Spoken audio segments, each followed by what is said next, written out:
نعبع لخا مرحني من قدتات كمهارني عفشكر يا تلاني عني نخلو حقي أفلتني نعمن فس قدس نعان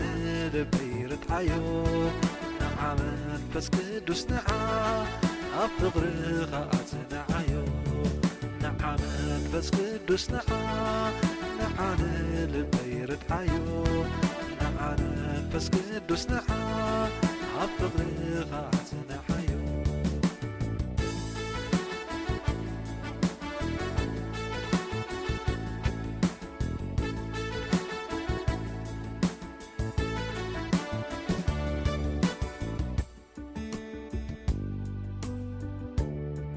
بحكيمة كمراح بحاتياتي ونكنساح قد صابوك رئيب تتصباح نعاب هواتي سراح نعمان فس قدس نعان لبير تعيو نعمان فس قدس أفغر غات نعيو نعمان فس قدس نعان لبير تعيو نعمان فس قدس أفغر غات نعيو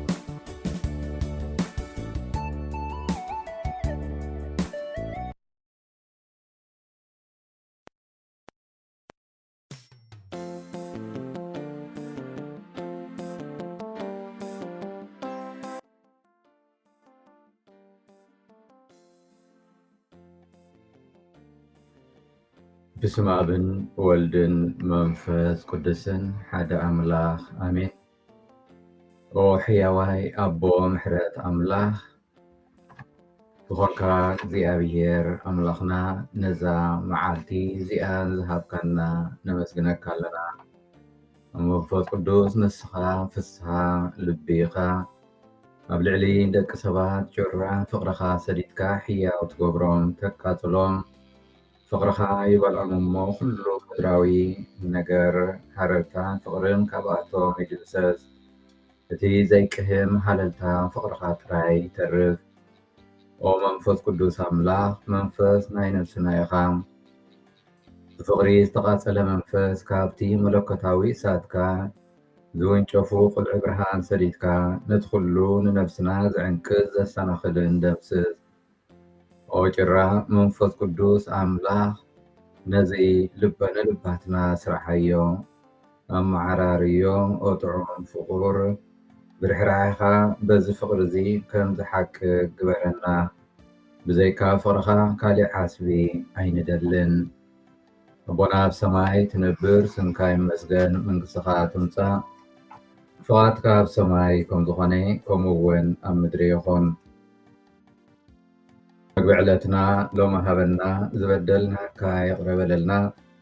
ንሕና እውን ንዝበደሉና ይቕረ ከም እንብል ኣብ ፈተና ይተእትወና ካብ ክፉእ ኣድሕነና ከመይ መንግስትን ሓይልን ክብርን ንዘለዓለም ኣትካ እያ ኣሜን ሰላም ንዓኺ ኦ ማርያም ጸጋ ዝመልኣኪ እግዚኣብሔር ምሳኺ እዩ ካብ ኣንስቲ ዝተባረክኺ ናይ ክርስቶስ ፍረ ኢየሱስ ከዓ ዝተባረኸ እዩ ኦ ቅድስቲ ማርያም ኣደ ኣምላኽ ለምንልና ንዓና ንሃጣን ንሕጅን ብግዜ ሞትናን ኣሜን ስብሃት ንኣብን ንወልድን ንመንፈስ ቅዱስን ይኹን ጥንቲ ከም ዝነበረ ሕጂ ከዓ ንወልድ ዘለዓለም ዓለም ኣሜን ካብ ግብረ ሃዋርያት ምዕራፍ 5 ካብ 17 ስጋብ 26 ኣብ ናይ ሽዑ እቲ ሊቀ ካህናትን እቶም ምስኡ ዝነበሩ ኩሎም ወገን ሰዱቃውያንን ቅንኣት መሊእዎም ተንስኡ ሒዞም ድማ ኣብ ቤት ማእሰርቲ ኣእተውዎም መልኣኽ እግዚኣብሔር ግና ብለይቲ ናብቲ ማዕፆ ቤት ማእሰርቲ ኣርሒዩ ንወፃኢ ኣውፅኦም ኪዱ ኣብ ቤት መቕደስ ደው ኢልኩም ነዚ ናይ ህይወት ቃል ንህዝቢ ንገሩ በሎም ሃዋርያት ነዚ ምስ ሰምዑ ኣጋ ጽባሕ ምስ ኮነ ናብ ቤት መቕደስ ኣትዮም መሃሩ እቲ ሊቀ ካህናት እቶም ምስኡ ዝነበሩን መጺኦም ነቲ መጋብኣያን ነቶም ሽማግለታትን ደቂ እስራኤልን ክእክቡ ጸውዕዎም። ንሓዋርያት ምእንቲ ኸውፅዎም ድማ ናብ ቤት ማእሰርቲ ለኣኹ። እቶም ወንጌላዊ ግና ኣብቲ ቤት ማእሰርቲ ምስ በጽሑ ሰኣንዎም። ተመሊሶም ድማ እቲ ቤት ማእሰርቲ ተሓጽዩ እቲ ማዕጾ ድማ ብዝግባእ ተሸጊሩ እቶም ሓለውቲ እውን ኣብ ኣፍ ደገ ደው ኢሎም ጸኒሖምና ምስ ኣርሕናዮ ግና ሓደ እኳ ኣይረኸብናን ኢሎም ነገርዎም። እቲ ሓለቓ ሓለውቲ ቤት መቕደስን ሊቃነ ካህናትን እዚ ነገር እዚ ምስ ሰምዑ እንታይ ኮን ይኸውን እዚ ኢሎም ብዛዕባኦም ዝብልዎ ሰኣኑ። ሓደ መጺኡ ግና እቶም ኣብ ቤት ማእሰርቲ ዘእተኹምዎም ሰባት ነዉ ኣብ ቤት መቕደስ ደው ኢሎም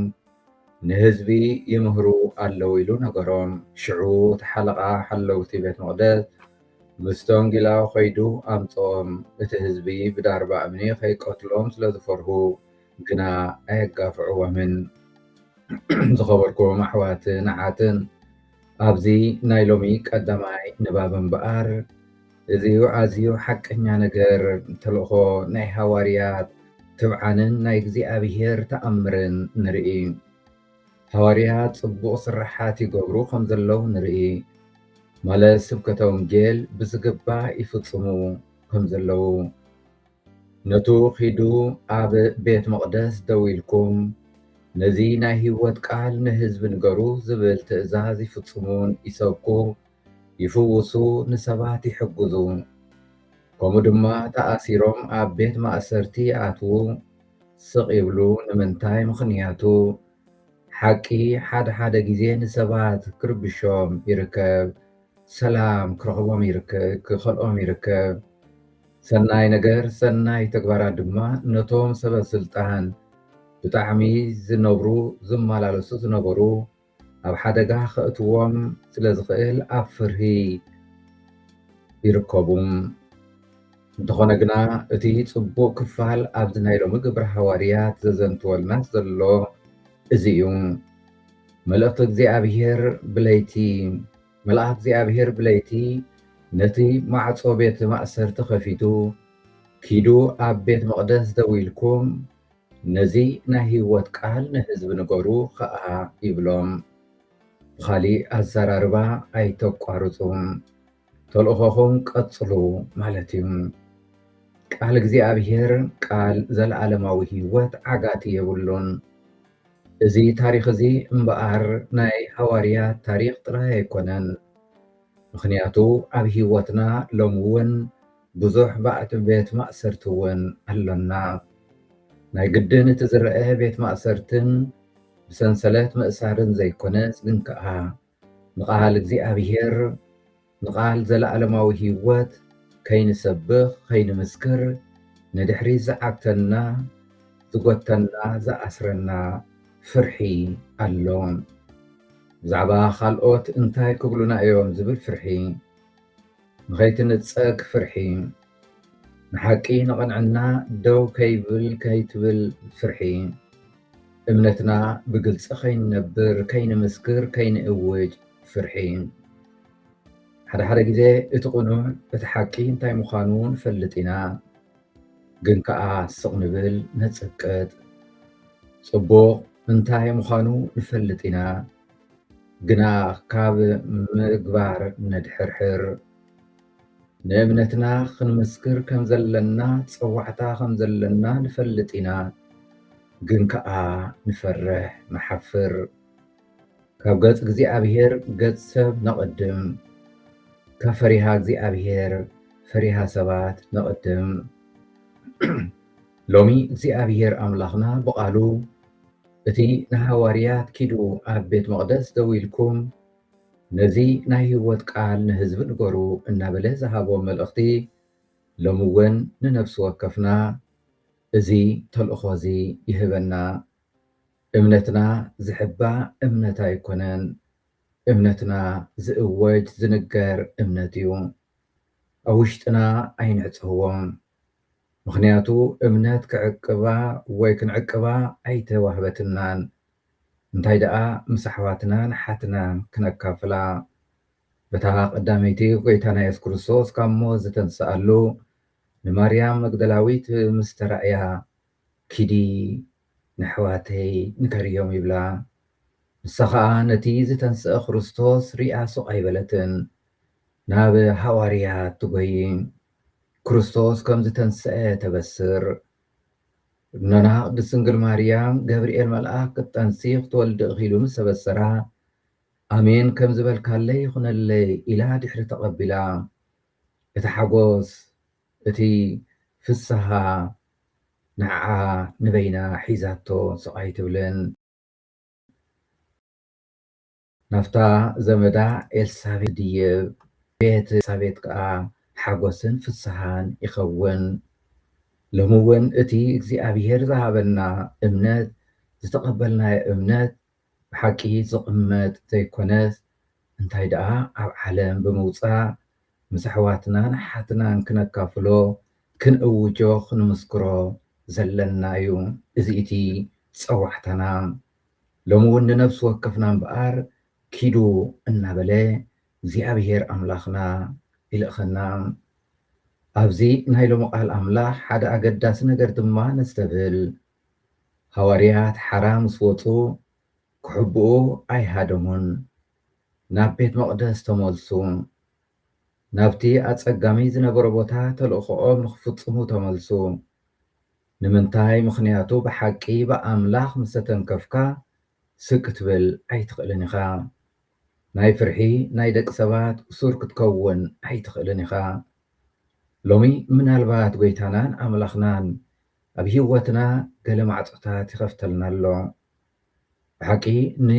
ብትብዓት ንቃል ኣምላኽ ቃል ሂወት ንክንሰብኽ ትብዓት ክንረክብ ይቕረ ናይ ምባል ዕድል ክንረክብ ጌጋታትና ንምእራም ብዛዕባ እምነትና ንክንዛረብ ሰናይ ፅቡቕ ናይ ምግባር ንክንመሃር ክርስቶስ ሎሚ ንነፍሲ ወከፍና ይዕድመና ናይ ሎሚ ኣስተንትኖና እምበኣር በዚ ክንውድእ ሃዋርያት ተኣሲሮም ነይሮም ግናኸ ንኸፍቅሩ ናፅነት ነይርዎም ንኸገልግሉ ሓቂ ንኽእውጁ ናፅነት ነይርዎም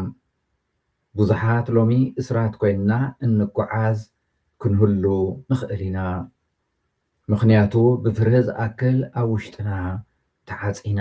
ስለ ዝነብር ስለዚ ካብዚ ንክንወፅእ ናይ መንፈስ ቅዱስ ሓገዝ ናይ መንፈስ ቅዱስ ብርሃን የድልየና ስለዚ እዚ እንገብሮ ዘለና ጉዕዞ ናብ ጰራቅሊጦስ ገፅና እምበኣር ሕጂ እውን እቲ ንሃዋርያት ዝለወጠ መንፈስ ቅዱስ ሕጂ እውን ንነፍሲ ወከፍና ካብ ገዛ ርእስና ምዕፃው ካብ ፍርህና ወፂና ብትብዓት ንክርስቶስ እንሰብከሉ እንምስክረሉ ብዛዕባ እምነትና ሓዊልና እንዛረበሉ ሓቂ እንነግረሉ ክኾነልና ናብቲ ልዑል ኣምላኽና ልብና ክንከፍት ስለዚ ሎሚ እግዚኣብሔር ኣምላኽና ኣይትፍርሑ ኣነ ምሳኻትኩም እየ ይብለና ካብ ፍርሕና ንውፃእ ናብ ተልእኾና ንሰጉም ከም ሃዋርያት ድማ ንኸይድ እምነትና ብትብዓት ንንበር ንሕና ከም ኣመንቲ ክርስትያን ብሓቂ ንቓል ኣምላኽ ክንነብር እንተኽኢልና ብትብዓት ክንሰብኽ እንተወፂና ተልእኾና ብዝግባእ ክንፍፅም ተተረኺብና ከም ሃዋርያት ድማ እምነትና ብትብዓት ክንነብር እንተፅዒርና ነፍስናን ጎረባብትናን ህዝብናን ዓለምናን ክንልወጥ ንኽእል ኢና እሞ እግዚኣብሔር ኣምላኽ ነዚ ይሓግዘና ንኽነምልኾ ዝፈጠረና እግዚኣብሔር ምስጋና ይኹን ኣዴናን መድሓኒትናን ንዝኾነ ድንግል ማርያም ወላዲት ኣምላኽ ምስጋና ይኹን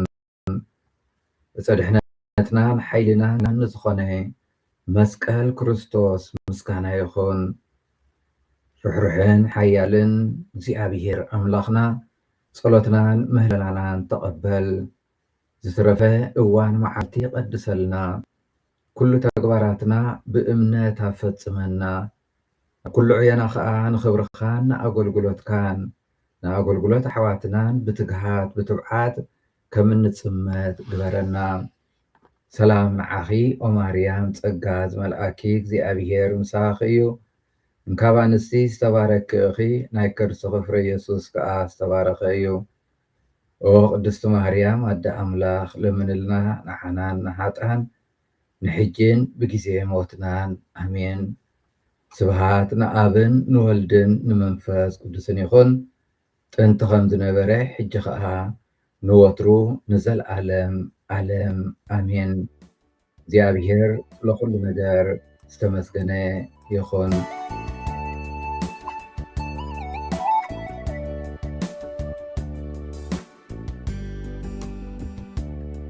ንዓባዕልኻ ብርሃኒ መንገድታትካ መሃርኒ ኣብ ሽግረይ ኣጸናንዓኒ ንኹሉ ሓቂ ኣለኒ ንዓ መንፈስ ቅዱስ ንዓ ንዓነ ልበይ ርትዓዮ ንዓ መንፈስ ቅዱስ ንዓ ኣብ ፍቕርኻ ኣጽንዓዮ ንዓ መንፈስ ቅዱስ ንዓ ንዓነ ልበይ ርትዓዮ ንዓ መንፈስ ቅዱስ ንዓ ኣብ ፍቕርኻ ኣጽንዓዮ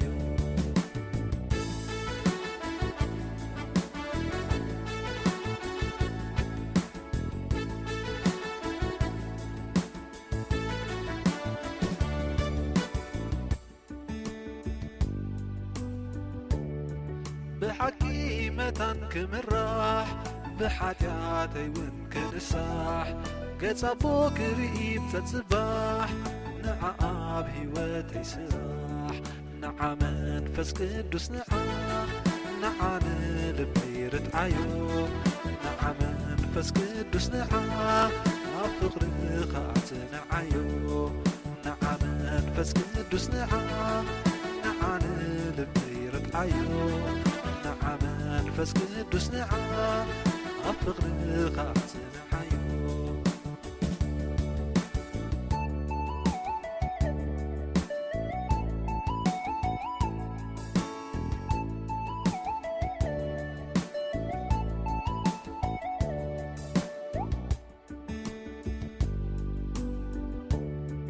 ንቓልካ መታን ክምስክር ኣውፅኣኒ ካብ ጸልማት ድንግርግር ካብ ሓጢኣት ርሒቐ ክሕደስ ንዓኣ ውሽጢ ልበይ ንገስ ንዓ መንፈስ ቅዱስ ንዓ ንዓነ ልበይ ርትዓዮ